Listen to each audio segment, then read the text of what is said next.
प्रिया जोशी और आप देख रहे हैं ई न्यूज भारत।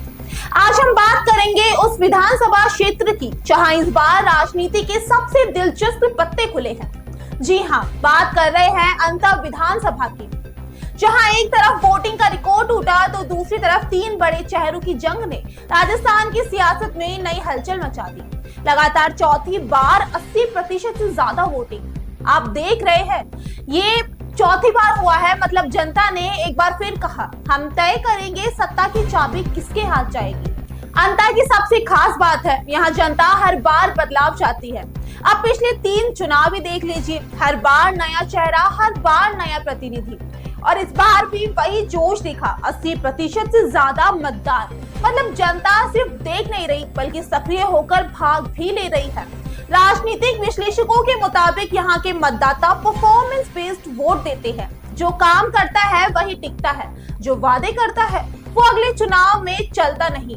इस बार अंतर की लड़ाई कांटे की है। 3 उम्मीदवार, 3 रणनीतियां और जनता के मन में बड़ा सवाल, किस पर करे भरोसा। निर्दलीय नरेश मीणा जो अंतर में इस बार सबसे ज्यादा चर्चा में है, उनका कैंपेन पूरी तरह आक्रामक और जमीनी रहा। युवाओं की टीम, सोशल मीडिया पर सक्रियता और जनता के उम्मीदवार वाली छवि ने उन्हें लोकप्रिय बनाया। उनके समर्थक कहते हैं अब की बार पार्टी नहीं, ईमानदार चेहरा चाहिए। नरेश मीणा ने भी कहा मैं किसी पार्टी के खिलाफ नहीं बल्कि सिस्टम के खिलाफ खड़ा हूँ। उनकी ये सीधी और स्पष्ट भाषा युवाओं और ग्रामीण मतदाताओं को अपनी ओर खींच रही है। वहीं बीजेपी के लिए ये चुनाव शुरुआत में तो थोड़ा मुश्किल भरा था। स्थानीय कार्यकर्ताओं में नाराजगी थी, नेतृत्व का जुड़ाव कम था और विरोधी पार्टी से लड़ने से पहले ही पार्टी को अपनी एकता संभालनी पड़ रही थी। लेकिन फिर एंट्री हुई वसुंधरा राजे की, जिसने पूरा खेल ही पलट दिया। जैसे ही वो मैदान में उतरी, बीजेपी का माहौल बदल गया। राजे ने खुद कई रैलियों में कहा बीजेपी का हर कार्यकर्ता अब जनता के बीच आए और हर बूथ पर मजबूती दिखाए। राजे की मौजूदगी से मोरपाल सुमन को स्थानीय स्तर पर मजबूती मिली।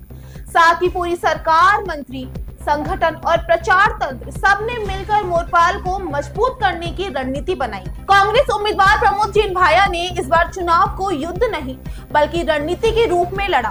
प्रचार के आखिरी दिन कांग्रेस ने शक्ति प्रदर्शन किया। एक मंच पर प्रदेश के लगभग सभी बड़े नेता मौजूद थे। अशोक गहलोत, डोटासरा, टीकाराम जूली, मुरारी लाल मीणा, शांति धारीवाल और अशोक चांदना सबने मिलकर जनता से भाया के लिए वोट मांगे। इससे संदेश साफ गया कि कांग्रेस अंतर को लेकर कोई रिस्क नहीं लेना चाहती। वोटिंग के दिन का माहौल रोमांचक था।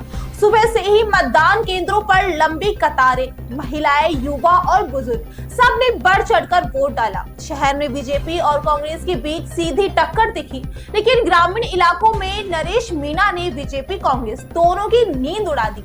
कई जगहों पर युवा वोटर पहली बार वोट डालने पहुंचे, जिनका झुकाव नरेश मीणा की तरफ दिखाई दिया। राजनीतिक एक्सपर्ट का मानना है कि इस बार का फैसला साइलेंट वोटर करेगा। अब आपको बता दें, साइलेंट वोटर कौन है। ये वो लोग होते हैं जो नारे नहीं लगाते, झंडे नहीं उठाते, लेकिन हाँ, मतदान के दिन चुपचाप वोट डालकर खेल पलट देते हैं। अंतर में इस बार साइलेंट वोटर की संख्या काफी बड़ी बताई जा रही है और यही वोट हार जीत का अंतर तय करेंगे। अंदेशा है कि फर्क सिर्फ कुछ 100 वोटों का रह सकता है। अगर समीकरणों की बात करें तो बीजेपी ने संगठन और नेतृत्व के दम पर मैदान संभाला है। कांग्रेस ने अपनी एकजुटता दिखा दी है, लेकिन निर्दलीय नरेश मीणा का उभार दोनों पार्टियों की वोट बैंक में सेंध लगा रहा है। ग्रामीण सीटों पर नरेश मीणा का असर बीजेपी और कांग्रेस दोनों के लिए चुनौती है, जबकि शहरी क्षेत्र में मुकाबला क्लासिक दो तरफा दिखा। राजनीतिक सूत्रों के मुताबिक भाया को परंपरागत वोट और सरकारी योजनाओं का लाभ मिल सकता है, जबकि बीजेपी को फायदा मिलेगा वसुंधरा राजे की लोकप्रियता और संगठनात्मक मजबूती से। लेकिन अगर युवा वोटर और स्वतंत्र मतदाता निर्णायक साबित हुए तो तस्वीर पूरी तरह बदल सकती है। तो अब अंतर में मुकाबला दिलचस्प मोड़ पर पहुंच चुका है। जनता ने 80% से ज्यादा मतदान कर अपनी राय दे दी है। अब बस इंतजार है 14 नवंबर का, जब पता चलेगा कि अंतर फिर बदलाव का ट्रेंड दोहराएगा या इस बार किसी एक को दोबारा मौका देगा।